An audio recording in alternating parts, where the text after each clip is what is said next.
Hello friends, नमस्कार। Pushpraj educational channel में आपका हार्दिक स्वागत है। आज हम पढ़ेंगे वैदिक साहित्य के विषय में। वैदिक साहित्य से इम्पोर्टेंट रिसोर्सेस के बारे में चर्चा करेंगे। हमने स्टार्ट किया है हड़प्पा सभ्यता।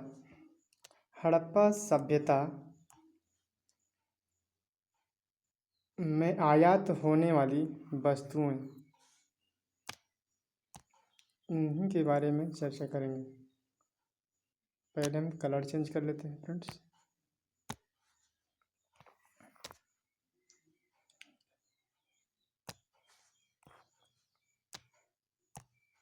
हड़प्पा सभ्यता से टीन का व्यापार जो की है अफगानिस्तान एवं ईरान से की जाती है।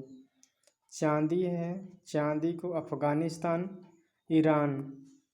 सीसा का आयात किया जाता है अफगानिस्तान, राजस्थान, ईरान से। सेल खड़ी जो कि गुजरात है, राजस्थान है, बलूचिस्तान। सोना जो कि ईरान से। तांबा या बलूचिस्तान, राजस्थान के खेतड़ी से प्राप्त आयात किए जाते हैं। लाजवर्त मणि जो कि मेसोपोटामिया। सिंधु घाटी सभ्यता के पतन के विषय में जान लेते हैं कि कौन कौन से विद्वानों ने अपना मत दिया है।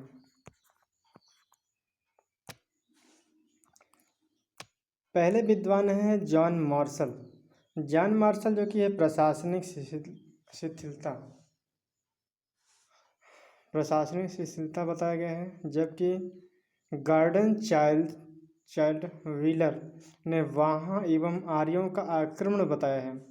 जॉन मार्शल, मैके एवं एस.आर. राव इन्होंने बताया है कि बाढ़ के कारण। आर.एल. स्टाइन ने बताया है जलवायु परिवर्तन के द्वारा। एम.आर. साहनी एवं आर.एल. रिक्स इन्होंने बताया है जल प्लवन। के.यू.आर. कैनेडी ने प्राकृतिक आपदा बताया है। फेयर सर्विस ने पारिस्थितिकी असंतुलन बताया है। तो फ्रेंड्स,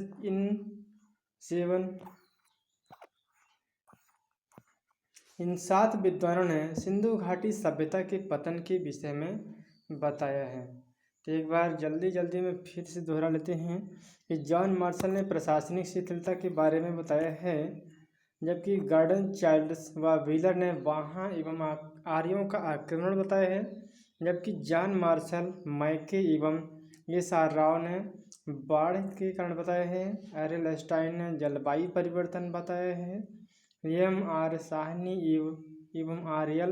रेक्स ने जल प्रबंधन बताया है। के.यू.आर. कैनेडी इन्होंने प्राकृतिक आपदा के विषय में बताया है। फेयर सर्विस इन्होंने परिस्थिति के असंतुलन बताया है। वैदिक काल जो कि हमारे इम्पोर्टेंट जीवन शैली एवं रामायण एवं महाभारत से रिलेटेड हर एक सामाजिक, आर्थिक एवं सांस्कृतिक संदर्भ को वर्णित करती है। तो फ्रेंड्स, वैदिक काल को हम देख लेते हैं कि वैदिक काल मुख्यतः वैदिक काल 2 भागों में विभाजित है। पहला है ऋग्वेद है और दूसरा वेद है उत्तर वैदिक काल। ऋग्वेद जो कि यह है 1500 से लेकर 1000 ईसा पूर्व तक है, जबकि उत्तर वैदिक काल 1000 ईसा पूर्व से 600 ईसा पूर्व तक माना जाता है। ये उत्तर वैदिक काल। तो इन्हीं ऋग्वैदिक कालों के विषय में हम चर्चा कर लेते हैं कि ऋग्वैदिक काल जो कि यह 1500 से 1000 ईसा पूर्व से स्टार्ट होती है। इसके संस्थापक हैं आर्य हैं।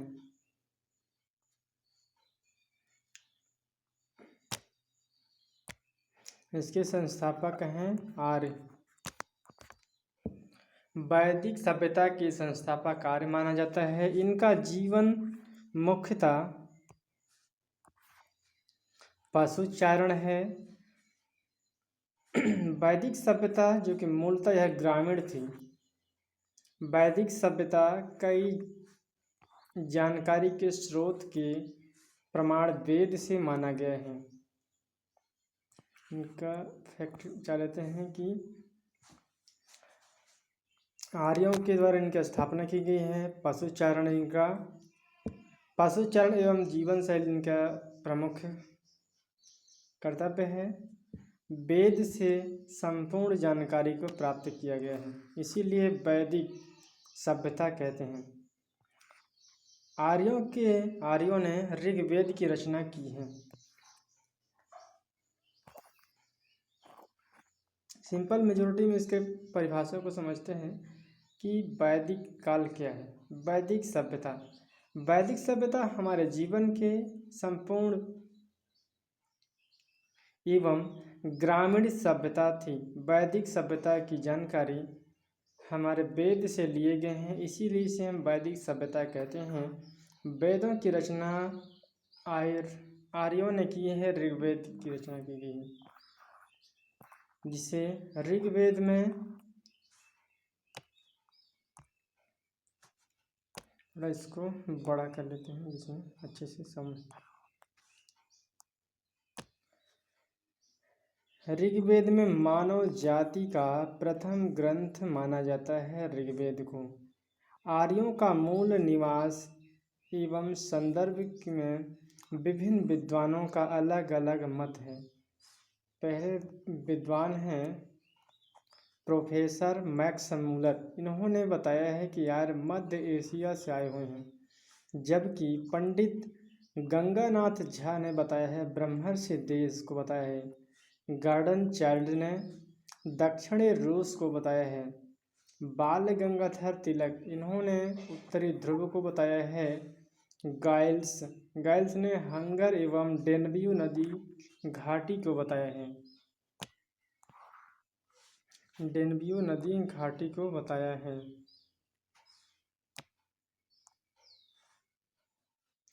दयानंद सरस्वती इन्होंने तिब्बत से आर्यों को बताया है, जबकि डॉक्टर अविनाश चंद्र इन्होंने सप्त सैंधव प्रदेश को बताया है। प्रोफेसर पेनक ने जर्मनी के मैदानी भाग से बताया है।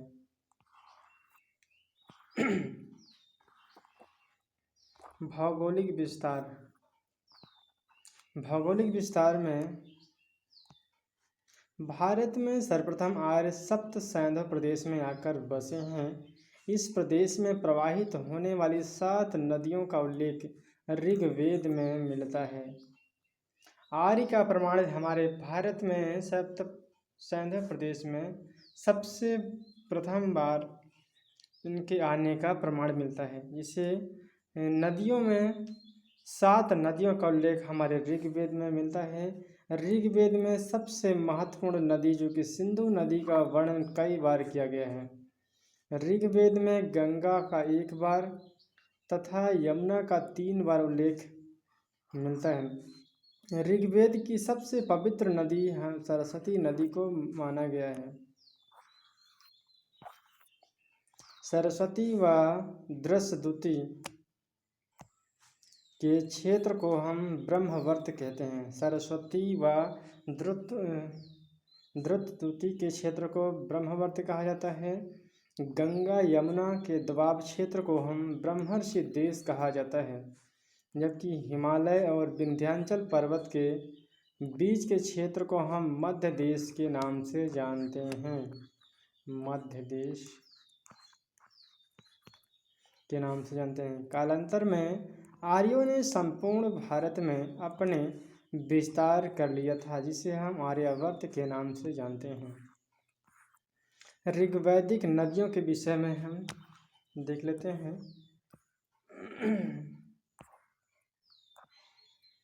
ऋग्वैदिक काल की नदियां हैं शुतुर्द को हम कहते हैं सतलज नदी, अस्कनी को कहते हैं चिनाब नदी, विपाशा को हम ब्यास कहते हैं, कुंभा को हम काबुल, सदा नीरा को हम गंडक कहते हैं, सुबस्त को हम स्वात कहते हैं, पुरुषणी को हम रावी कहते हैं। वितस्ता या झेलम नदी को कहते हैं, गोमती या गोमल को कहते हैं, धोती यानी घग्गर नदी को, क्रेमो जो कि है कुरम को कहते हैं।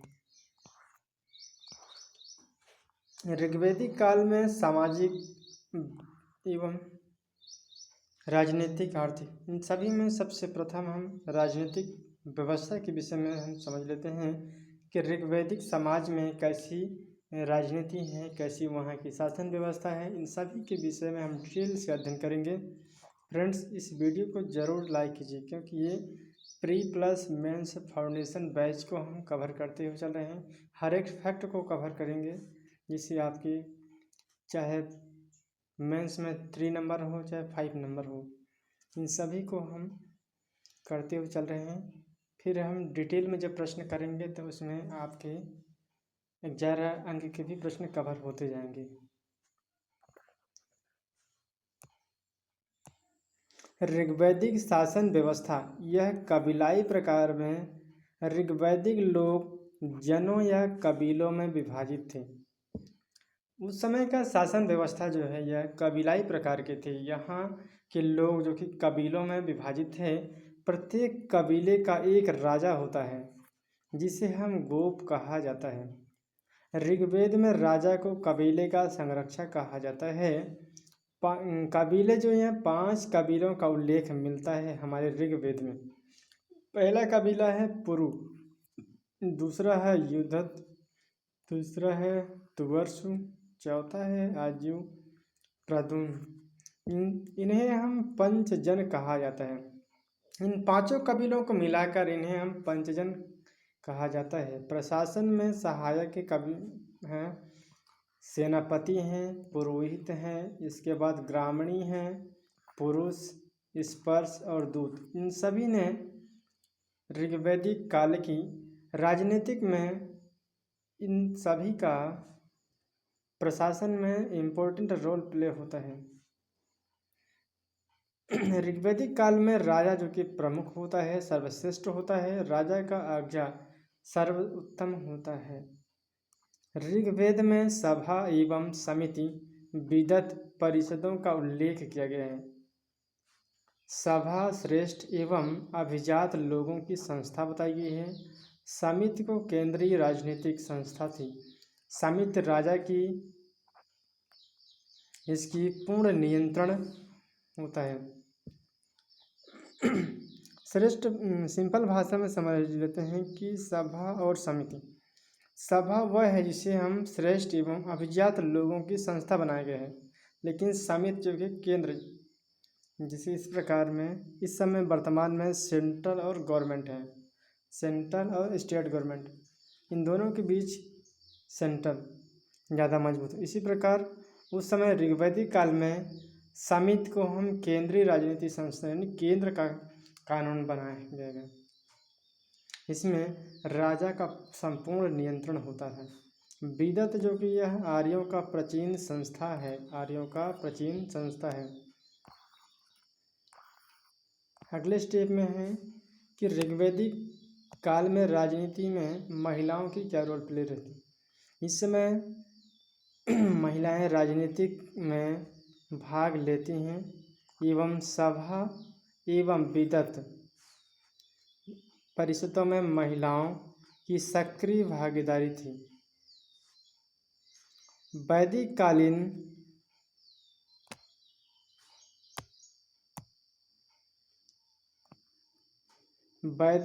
न्यायाधीशों में को प्रश्न विनाशक कहा जाता है। इम्पोर्टेंट है फ्रेंड्स, ये हमारे प्री पॉइंट व्यू से ज़्यादा इम्पोर्टेंट है कि ऋग्वैदिक काल में न्यायाधीश को क्या कहते हैं। उस समय की हम न्यायपालिका को क्या कहते हैं, तो उस समय न्यायपालिका को हम प्रश्न विनाशक कहा जाता है।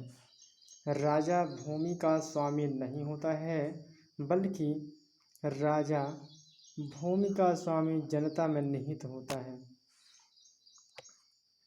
यहाँ पर है ग्राम है, बीसी है, जन शासन की इकाई थे। ग्राम संभवतः कई परिवारों का था समूह होता है। बीस बीस जो कि यह कई गांवों का समूह था, जिसे अनेक बीसों का समूह जन कहलाता है। वैदिक कालीन शासन के प्रमुख पदाधिकारियों के विषय में हम देख लेते हैं कि वैदिक काल में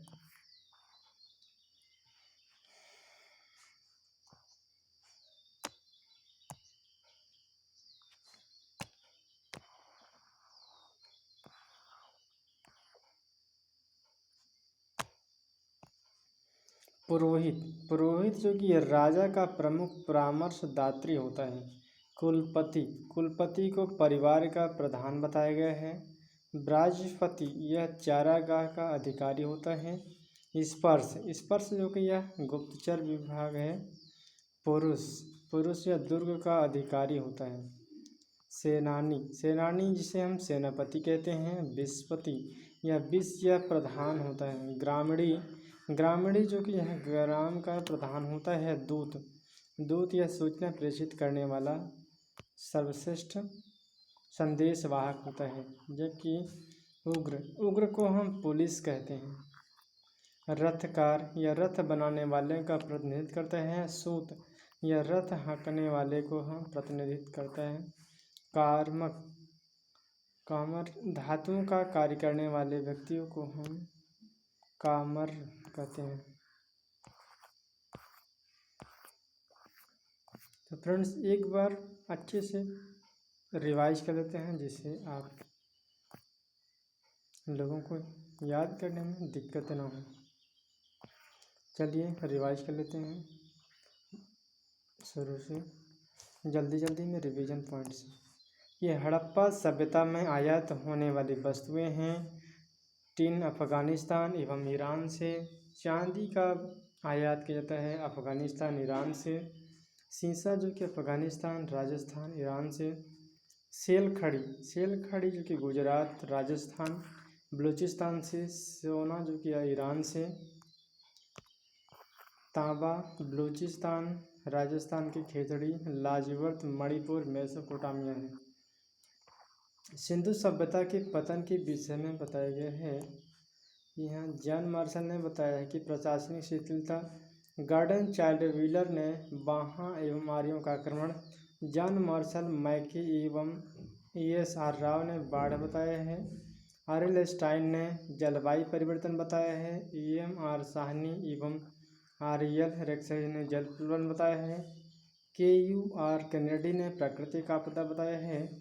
फेयर सर्विस ने पारिस्थितिकी असंतुलन के विषय में बताया है। वैदिक काल जो कि दो कालों में विभाजित है, ऋग्वैदिक काल और उत्तर वैदिक काल। ऋग्वैदिक काल 1500 से 1000 ईसा पूर्व तक है, जबकि उत्तर वैदिक काल 1000 से 600 ईसा पूर्व है। ऋग्वैदिक काल का प्रारंभ माना जाता है 1500 से 1000 ईसा पूर्व में है, जिसके संस्थापक हैं आर्य है। इनका जीवन मुख्यतः पशुचारण पर प्रतिबिंबित है। वैदिक सभ्यता मूलतः ग्रामीण सभ्यता है। वैदिक सभ्यता कई जानकारी के स्रोत वेद से लिए गए हैं, इसीलिए हम वैदिक सभ्यता कहते हैं। आर्यों ने ऋग्वेद की रचना की है। जिसे मानव जाति का प्रथम ग्रंथ माना जाता है ऋग्वेद को। आर्यों का मूल निवास के संदर्भ में विभिन्न विद्वानों ने मैक्स मूलर ने मध्य एशिया से बताया है, जबकि पंडित गंगानाथ झा ने ब्रह्मर्षि देश को बताया है। गाइड चाल्डन ने दक्षिणी रूस को बताया है। बाल गंगाधर तिलक उत्तरी ध्रुव को बताया गया है। गाइल्स ने हंगर एवं डेनव्यू नदी घाटी को बताया है। दयानंद सरस्वती ने तिब्बत को बताया है, जबकि डॉक्टर अविनाश चंद्र ने सप्त सैंधव प्रदेश बताया है। प्रोपेनक ने जर्मनी के मैदानी भाग को बताया है।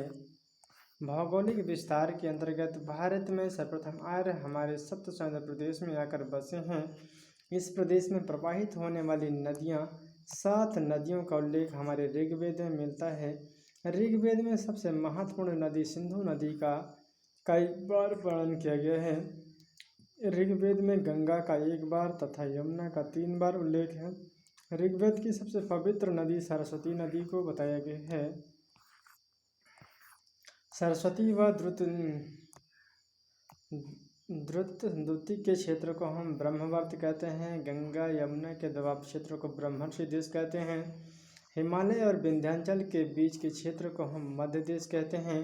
कालांतर में आर्यों ने संपूर्ण भारत में अपने विस्तार कर लिया, इसीलिए इसे हम आर्यावर्त के नाम से जानते हैं।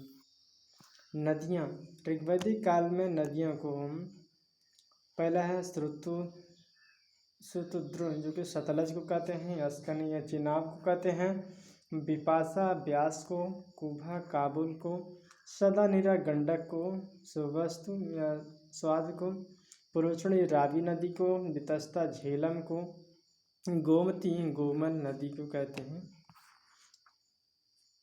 दृश्यदुति है घग्गर नदी को है। क्रीमो जो कि है कुर्रम को कहते हैं। राजनीतिक व्यवस्था में ऋग्वैदिक काल की शासन व्यवस्था कबीलाई प्रकार की थी। ऋग्वैदिक काल लोग जनों या कबीलों में विभाजित थे। प्रत्येक कबीले का एक राजा होता है जिसे हम गोप कहा जाता है। ऋग्वेद में राजा को कबीले का संरक्षक माना गया है। 5 कबीलों का उल्लेख हमारे ऋग्वेद में मिलता है। पुरु है, युधिष्ठ है, त्वर्षु, आजु, प्रतुन। इन्हें हम पंचजन कहा जाता है। प्रशासन में सहायक होते हैं। प्रमुख अधिकारी हैं, सेनापति हैं, पुरोहित हैं, ग्रामीणी हैं, पुरुष हैं, स्वर्च हैं, दूत हैं। इन सभी का शासन प्रशासन में महत्वपूर्ण भूमिका होती है।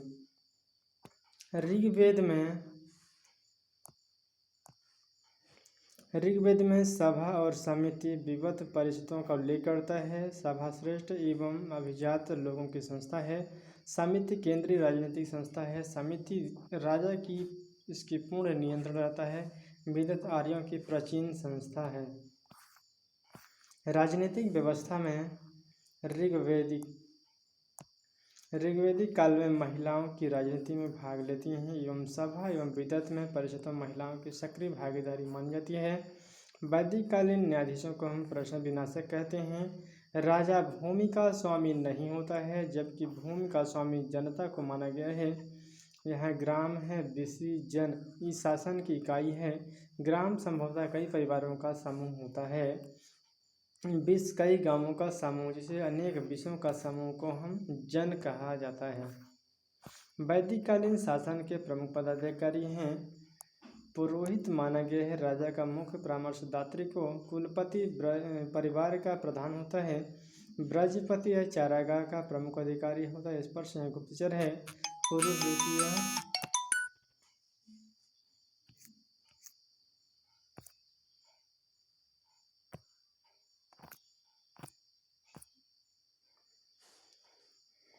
पुरुष होता है दुर्ग का अधिकारी। सेनानी होता है सेनापति। विषपति होता है विष का प्रधान होता है। ग्रामीण जो कि है ग्राम का प्रधान होता है। दूत जो कि है सूचना प्रेषित करना। उग्र जो कि पुलिस है। रथ बनाने का प्रतिनिधित्व। सूत रथ हाँकने वाला प्रतिनिधित्व करता है। कर्मकर धातुओं का कार्य करने का प्रतिनिधित्व करता है। तो उम्मीद करता हूँ फ्रेंड्स ये रिवीजन आपकी कंठस्थ हो गया होगा। चलिए फ्रेंड्स फिर नेक्स्ट वीडियो मिलेंगे, तब तक के लिए थैंक यू सो मच। जय हिंद, जय भारत।